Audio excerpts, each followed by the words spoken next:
నా పేరు కల్లం వెంకటేశ్వరరావు, సిఐటియు కృష్ణా జిల్లా అధ్యక్షుడిని. భీమవరం రాష్ట్ర మహాసభ అనంతరం కృష్ణా జిల్లా గన్నవరం మండలంలో బిల్డింగ్ రంగ కార్మికుల బకాయి వేతనాల మీద 45 రోజుల ఆందోళన చేయటం జరిగింది. ఈ సందర్భంగా 25 మంది టాపీ మేస్త్రులకి, 400 మంది కూలీలకి 4 కోట్ల రూపాయల దాకా యజమానులు అయోధ్య అపార్ట్మెంట్, చంద్రికా అయోధ్య అపార్ట్మెంట్కి సంబంధించి డబ్బులు పనిచేయించుకుని ఎగ్గొడితే 45 రోజులు రిలే నిరాహార దీక్షలు చేసి అపార్ట్మెంట్ని దిగ్బంధనం చేసి కార్మికులందరికీ 4 కోట్ల రూపాయల నష్టపరిహారం ఇప్పించడం జరిగింది.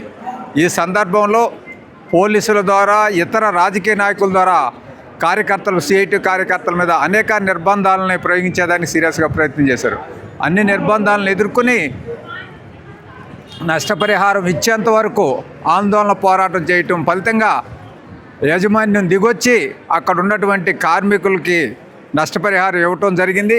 అక్కడ పనిచేసినటువంటి మేస్త్రీలు కూడా రాతపూర్వకంగా హామీ రాసిచ్చి వాళ్ళ వేతనాలు ఇవ్వటం జరిగింది. ఇప్పటికీ అక్కడ పనిచేసినటువంటి ఇంకా కొంతమంది మేస్త్రీలు ఎవరైతే ఉన్నారో వాళ్ళకి ఇంకా వేతనాలు ఇవ్వాల్సినటువంటి అవసరం ఉంది. దాని మీద కూడా నిరంతరం ఆందోళన చేస్తున్నాం. దఫాలుగా యాజమాన్యంతో చర్చలు జరిపి మిగిలిన రావాల్సినటువంటి బకాయిలు కూడా ఇప్పించేదానికి సీరియస్గా ప్రయత్నం చేయటం జరుగుతుంది.